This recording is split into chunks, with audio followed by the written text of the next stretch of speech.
Hola, este es el video que tengo para el seminario de astronomía.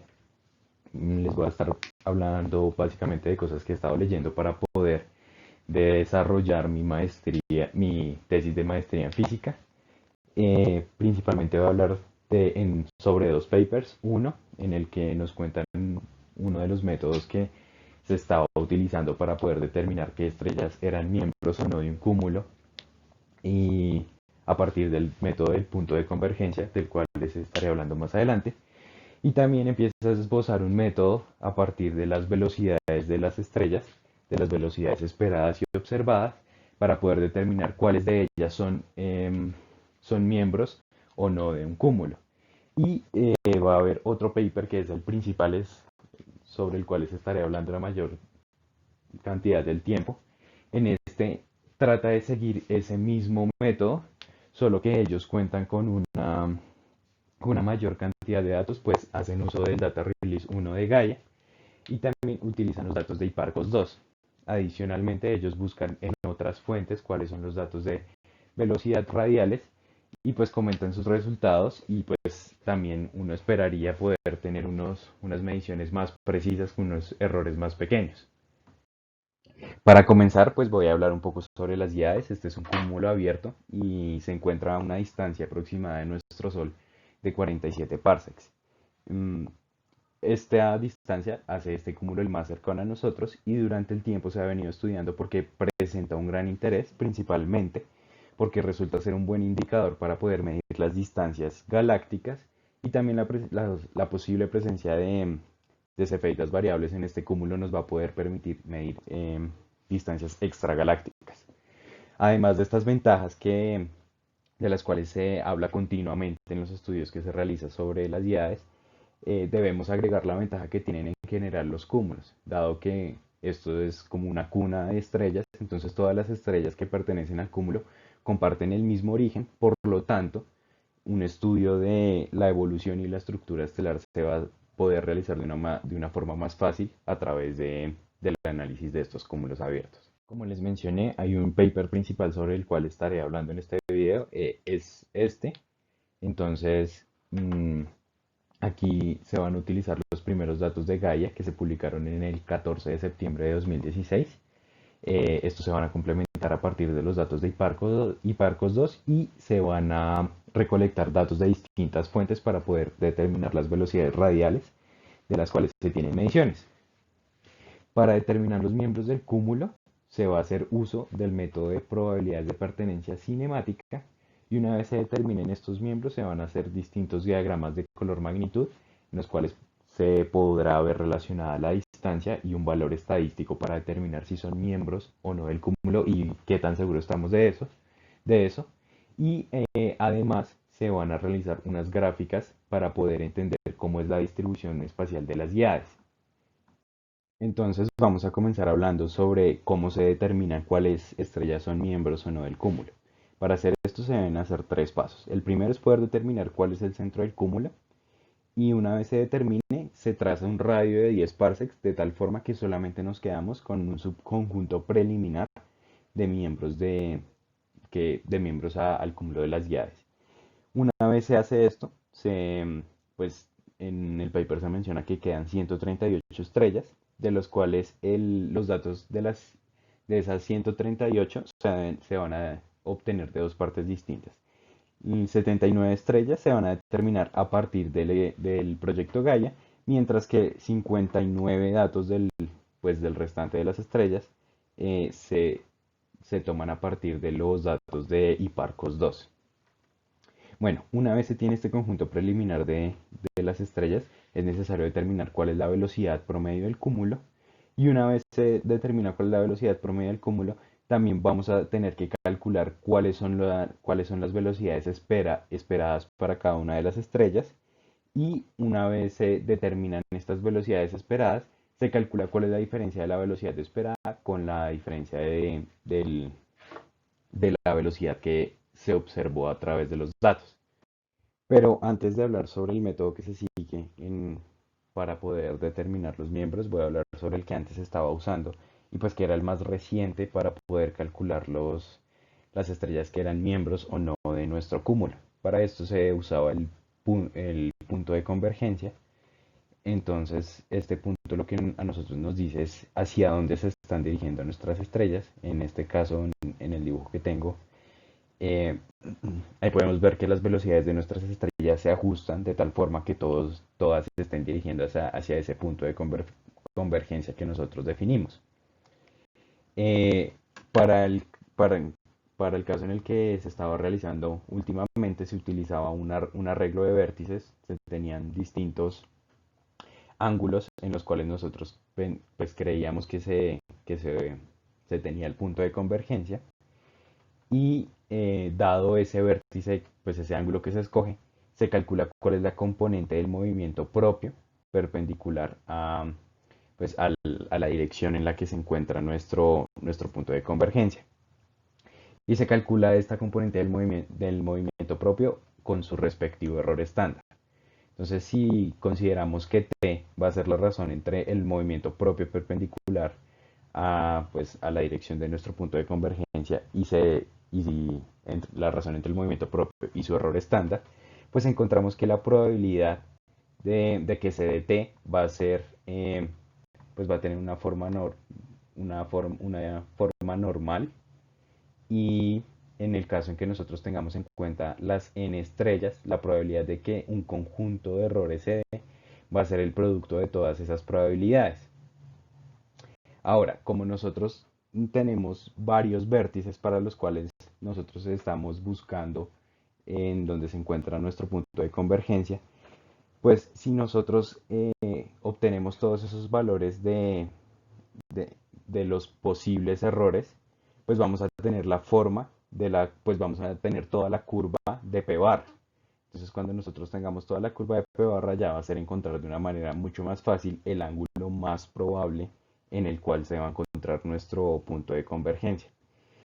Y una cosa interesante de este método es que también nos permite rechazar las estrellas que no pertenecen al cúmulo porque la sumatoria de t cuadrado para todas nuestras estrellas se comporta como chi cuadrado. Entonces, si nosotros obtenemos un valor muy alto de chi cuadrado, eh, debemos, eh, debemos quitar el valor más pequeño de p, porque pues esto básicamente puede corresponder a un dato pues que no se está como viendo con todas las estrellas que pertenecen al cúmulo que se está analizando.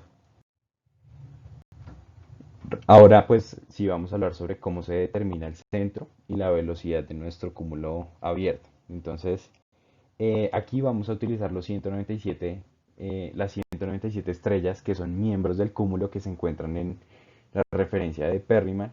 Y también es necesario decir que para la determinación de los otros valores no se tomaban las velocidades, no se tomaban las estrellas que tenían velocidades radiales cuyo error estándar estaba por encima de los 10 kilómetros por segundo. Y esto era porque básicamente eh, no se tenía una gran confiabilidad de los catálogos de ciertas referencias en donde usualmente se tenían estos tipos de errores tan grandes. Y de hecho ellos pues en el paper se puede encontrar como todas las cosas que tuvieron que hacer para poder ajustar los errores de tal forma que pues se encontraran en las mismas condiciones con el principal catálogo que ellos estaban usando, que era el de Perryman. Entonces, lo siguiente que ellos van a hacer para poder encontrar el centro del cúmulo, calculan cuál es el centro de masa y pues la velocidad la calculan a través del promedio de las velocidades de todas las estrellas que están conformando el cúmulo y que son miembros. Una cosa también que es importante resaltar es que para el centro de masa del cúmulo se tienen errores muy grandes comparados a los que se obtuvo en la referencia de Perryman pues esto es curioso porque realmente ellos estaban haciendo pues casi los mismos procedimientos solo que con los nuevos datos de Gaia.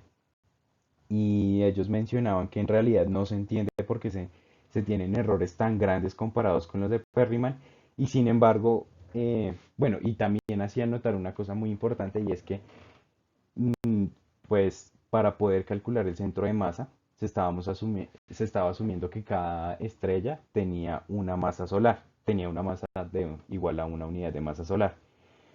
Y En Perryman le asociaban un error estándar a todas las estrellas que estaban solas, les asociaba un error estándar de 0.1 masas solares, mientras que para aquellas estrellas que se encontraban en un sistema binario, se le asignaba a cada una de esas estrellas un error estándar de 0.5 masas solares.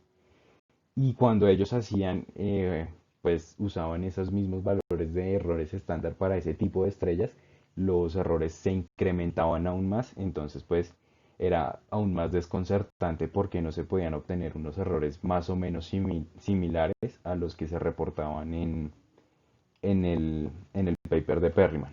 Ahora sí, nosotros vamos a poder hablar sobre cuál es la probabilidad nuestra, de que una estrella pertenezca al cúmulo. Para eso, nosotros vamos a tener que calcular cuál es el valor esperado de la velocidad de cada una de las estrellas que se tienen de unir nuestro data release de Gaia con el de Hipparcos 2.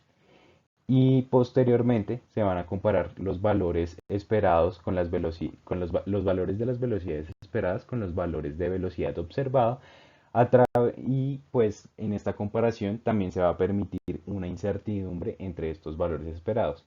¿Cuál va a ser esta incertidumbre? Pues va a ser la suma entre la matriz de covarianza de la velocidad media de nuestro cúmulo y la matriz de covarianza de la velocidad de cada una de las estrellas. Entonces, de tal forma pues vamos a hacer un estadístico que va a ser el producto entre esta diferencia de velocidades con esta matriz en la que estamos teniendo en cuenta nuestra incertidumbre y pues otra vez se vuelve a multiplicar por el vector transpuesto de la diferencia de nuestras velocidades. Ahora, como C va a tener el comportamiento de una distribución normal de chi cuadrado, va a haber, bueno, y puede tomar tres dimensiones dependiendo de si para algunas estrellas tenemos nuestra velocidad radial o no. Entonces va a haber dos límites, uno en el que C vale 14.16 para nuestro caso de tres dimensiones y otro en el que C vale 11.83 para nuestro caso de dos dimensiones. Entonces, si nuestra estrella va a estar por debajo de ese límite, significa que estamos situados por debajo de 3 sigma de esa distribución de ese estadístico C. Ahora, cuando nosotros hacemos pues calculamos la probabilidad para cada uno de nuestros miembros. Resulta que se encuentran 251 candidatos a ser miembros del cúmulo de las IAES. Y aquí también es importante mencionar que 200 de estos 251 candidatos tienen una velocidad radial que es conocida, y mientras que los otros 51 no tienen una velocidad radial conocida dentro de los datos que se pudieron recolectar de los dos catálogos.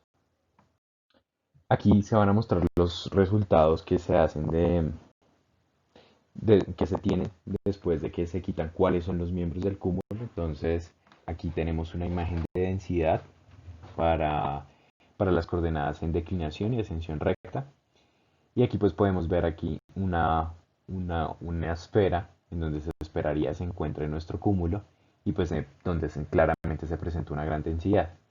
Y esta es la imagen después de que se realiza la selección de los miembros del cúmulo. Entonces todos los que eran miembros se quitaban de la imagen y pues aquí ya podemos ver que no hay nada del círculo que antes se tenía. Aquí tenemos los diagramas magnitud-color.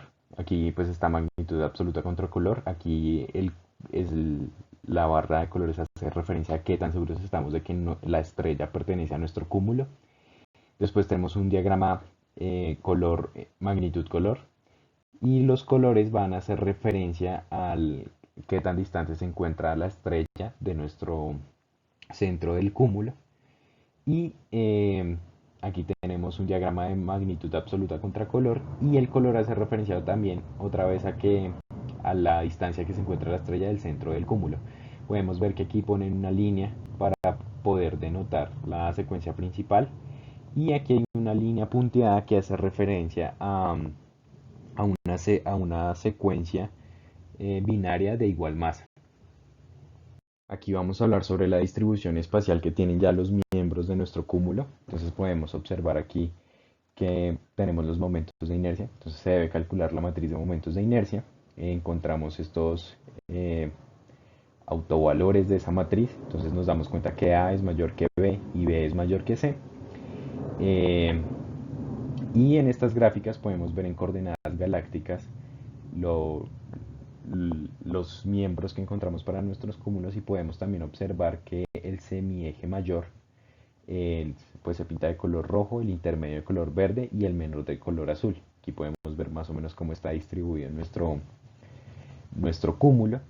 Y ahora sí graficamos la razón entre B y A y C y A en contra de la distancia de nuestro cúmulo.